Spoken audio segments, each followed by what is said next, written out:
Do you know what the connection is between one of the most highly decorated U.S. Marines of all time, Sergeant Major Dan Daly, and the movie Starship Troopers? If you know, please drop it in the comments, and I'll let you guys know at the end. Today, I'm reacting to the Fat Electrician's the most gangster Marine of all time, Dan Daly. Let's get to it. Who would win in a fight, 200 kung fu practitioners with melee weapons, or one Marine with a machine gun? Today we're talking about the most gangster Marine ever, a man so remarkable that General Lejeune himself would declare him to be the most outstanding Marine of all time. A man that was so fierce on the battlefield that General Smedley D. Butler, one of only 2 Marines to ever receive the Medal of Honor twice, would declare him to be the fightingest Marine he ever knew. Ladies and gentlemen, the only other Marine to receive the Medal of Honor twice, Sergeant Major Dan Daly. Born in New York on November 11, 1873, Dan Daly would grow up competing as an amateur boxer as well as working as a paperboy. And while working as a paperboy might seem like the useless details you throw in at the beginning to humanize the main character, in this case, it's anything but, because him working as a paperboy would create a butterfly effect through time that would change the US military as a whole. You see, you gotta remember that this is the late 1800s and information and news didn't spread the same way it does today, so working as a paperboy back then meant that he always got the newspaper, meaning that he had more information at his fingertips than 99% of the population. Because of this, he would be able to closely follow the exploits of future President Theodore Roosevelt and his famous Rough Riders all throughout the Spanish-American War. And this would go on to be his inspiration to join the US Marine Corps, hoping that he too would be able to fight in the Spanish-American War. So that's exactly what he would do on January 10th, 1899, when Dan Daly would enlist in the United States Marine Corps at the age of 16 years old, coming in at only 5'6" and 135 pounds. But hey, as the old adage goes, it's not about the size of the dog in the fight, it's about the size of the fight in the dog. You see, the real problem here wasn't his stature, but the fact that he joined to fight in the Spanish-American War, and the Spanish-American War ended on December 10th, 1898, exactly 1 month prior to his enlistment date, but the news hadn't spread that far yet, so he ships off to training anyways. So fast forward, he finishes up training, realizing the Spanish-American War's over. He's kind of like, meh, I mean, the Spanish got off lucky, can't help it. I mean, let's face it, I'm gonna get the action I'm looking for at some point, right? This is America. We've been a country for like 124-ish years at this point. We've been not in armed conflict for all of like 45 seconds at this point. That's even more true today. I mean, look at how many wars we've been a part of in the last 50 or 100 years. Surely something's gonna pop up soon. So he ends up getting put on ship duty over in the Asiatic fleet on the USS Newark. And sure enough, like after a month of being there, the Boxer Rebellion breaks out, and guess whose ship is the closest one to be able to respond? Dan Daly. Alright, real quick, oversimplified explanation of what the Boxer Rebellion is in case you have absolutely no idea. At this point in time, China had really just been opened up to the rest of the world, and foreign influence is just flooding in. You have Western businesses going in there trying to make money. You've got Western governments going in there being like, hey, you guys want some democracy? And then you had missionaries going in there also trying to spread Christianity. And all of this influence came so fast, so quick, that a large portion of the Chinese population felt that it was too much, too soon, and they started to push back and started a nationalist movement. Part of this nationalist movement was a bunch of young men that practiced Kung Fu. Now, to somebody from the West, Kung Fu looks an awful lot like shadow boxing, so they just referred to these young men as boxers, hence the term Boxer Rebellion. These boxers got together, started their own little club called the Society of the Righteous and Harmonious Fist, and then proceeded to run around beating the shit out of and or killing every foreign diplomat, businessman, and missionary they could find. Initially, the Qing dynasty actually resisted the Boxers, but they did eventually get on board and actually help support them.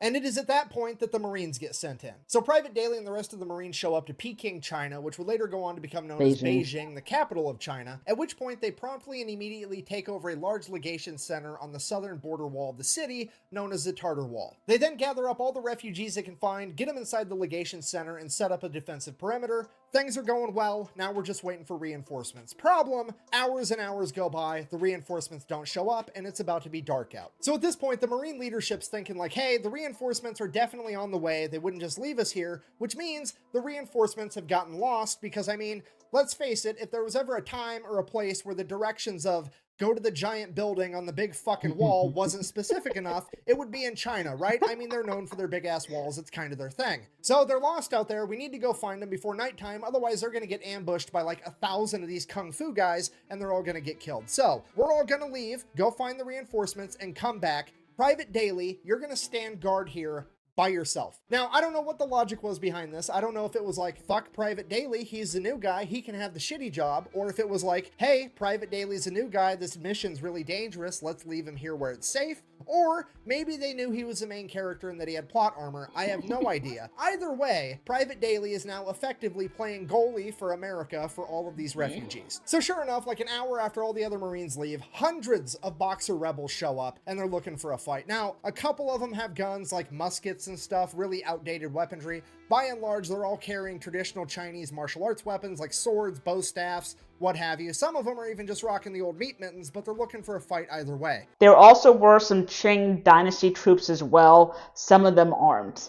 And this is shaping up to be one of the most ridiculous battles of all time. I mean, this is the type of stuff you get drunk at the bar and ask your buddy, like, hey, you think you could take on all 300 Spartans if you had a machine gun? Like, that's exactly what's about to go on here. I mean, in one corner, you've got an 18-year-old Marine with a machine gun, and in the other corner, you have 200 martial artists with, like, bow staffs and shit. You literally have gun fu versus kung fu, okay? And here's the kicker with the entire thing. The Society of the Righteous and Harmonious Fist legitimately and wholeheartedly believes that their martial arts training has made them impervious to bullets.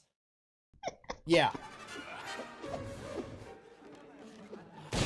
So this entire horde of kung fu fighters just starts running at Daly as fast as they can as he opens fire with his machine gun, and they fight well into the night. The rest of the Marines are a couple miles away. They found the reinforcements, but now it's too dark for them to travel in this rioting city at night safely, so they've adopted a little defensive position, and they're just holding position until daylight. They're literally forced to just sit there and listen to the machine gun fire and the yelling and the screaming and machine gun fire, and then suddenly the machine gun runs out of ammo, and then there's bolt action rifle fire, bolt action rifle fire. He gets the machine gun reloaded. There's more machine gun fire, and this goes on for hours, and then it progressively just gets slower, and there's less machine gun fire and less screaming and less machine gun fire and less screaming, and then suddenly it just stops.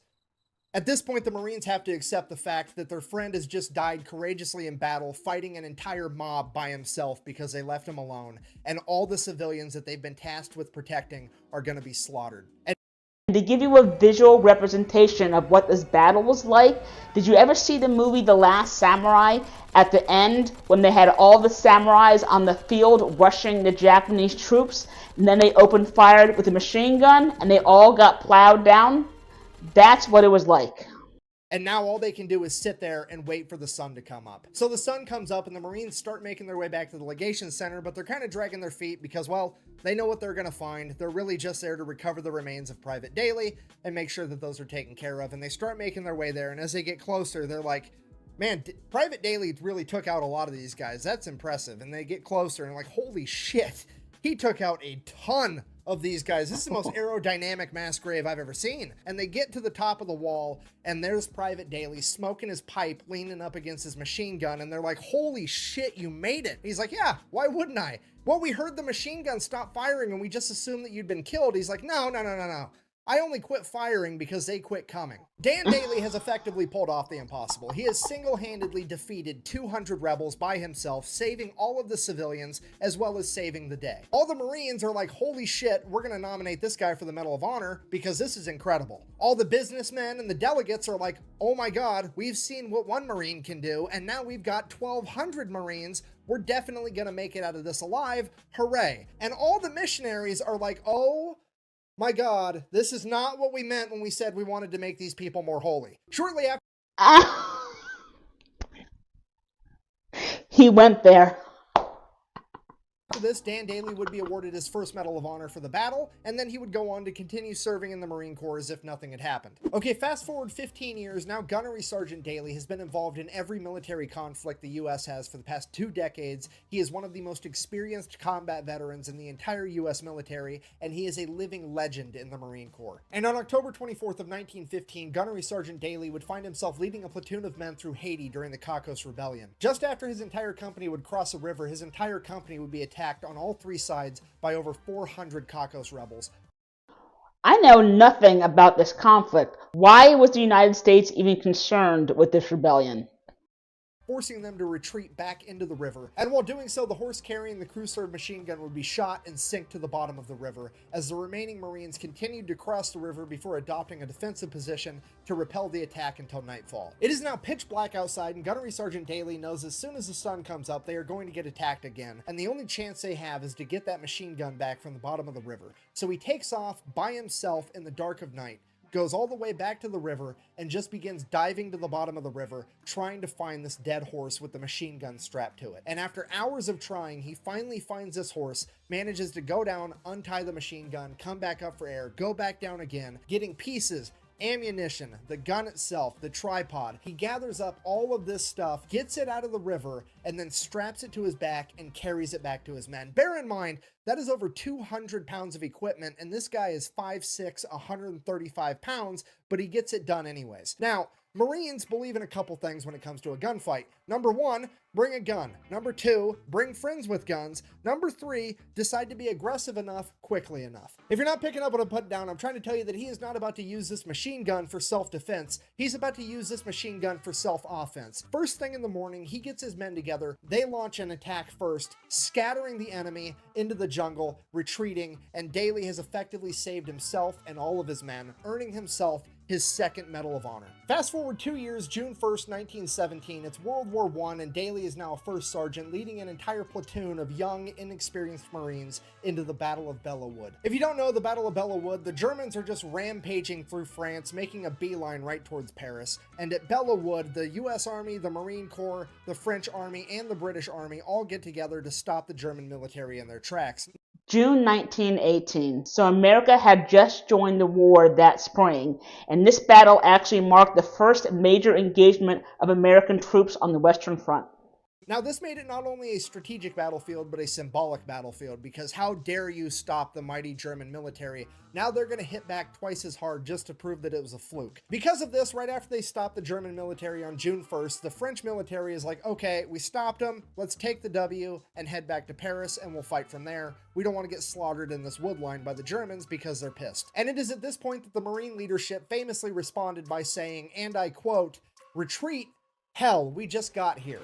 And then the Marine Corps pretty much dons their gas masks, fixes bayonets, and proceeds to fight their ass off for the next 26 days straight. Okay, here's what I need you to understand. On paper, the Marine Corps should absolutely not win this fight. They are both outnumbered and outclassed. The German military is one of the most veteran fighting militaries on the planet at this point in time, and the Marine Corps is primarily comprised of a bunch of 18-year-old kids that have never seen combat. However, leading those 18-year-old kids is a bunch of fucking badasses like Dan Daly. Okay, this video started with him being a paperboy from New York. He is now a 45-year-old man with 2 Medals of Honor that has been in the Marine Corps since he was 16 years old. This man is a grizzled veteran that has been there, done that, and has a t-shirt, and he is about to don his plot armor and fuck shit up. So the Battle of Belleau Wood kicks off on June 1st. Pretty much immediately, First Sergeant Daly's lieutenant gets shot, and he is now out of the fight. Okay, if you don't know what that means, the officer is the one guy on the battlefield that sorta kinda pretends like he gives a fuck, and he is now gone. The regulator is off the war machine,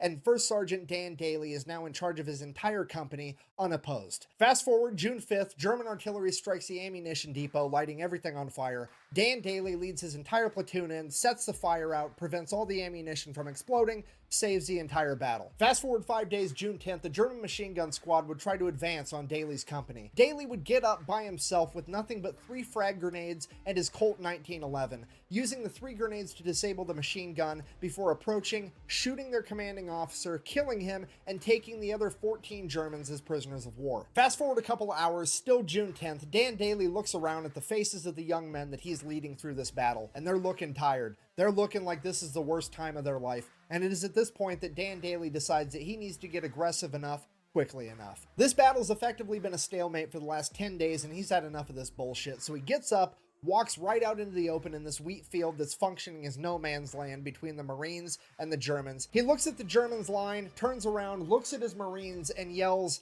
"Come on, you sons of bitches, do you want to live forever?" before charging at the German line. All of his Marines, that's Dan fucking Daly, were gonna follow him, so they charged too. In an act of pure hyper-aggression, Dan Daly's company would catch the Germans off guard and would actually manage to punch through their line, causing all the other Marines to become hyper-aggressive and attack as well.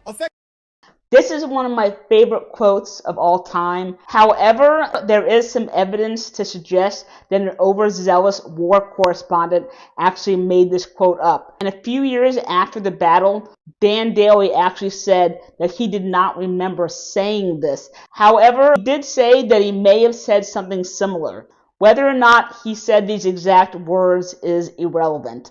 All that matters is that he actually inspired his Marines, effectively setting off a chain reaction that would lead to the Marine Corps pushing the Germans all the way out of Belleau over the course of the next 16 days, where on June 26, American High Command would receive a single telegram, and I quote, "Woods, now Marine Corps entirely," giving America its first win in World War I and the Marine Corps its new moniker. Due to the blatant hyper-aggression of the Marines, the Germans began calling them the Teufelhunden, or the Devil Dogs. And it's all because of the actions of First Sergeant Dan Daly. After the Battle of Belleau, Daly would continue to serve throughout World War I until on the 11th hour of the 11th day of the 11th month of 1918, the Germans would surrender, effectively ending World War I, which is why in America we celebrate Veterans Day on November 11th, which is also, by sheer coincidence, I'm sure, Dan Daly's birthday. The guy's the main character. I don't know what to tell you. So then, because Dan Daly was like the badass at the Battle of Belleau, he gets put up for yet another Medal of Honor, potentially becoming the first man in American history to pull off the Medal of Honor hat trick,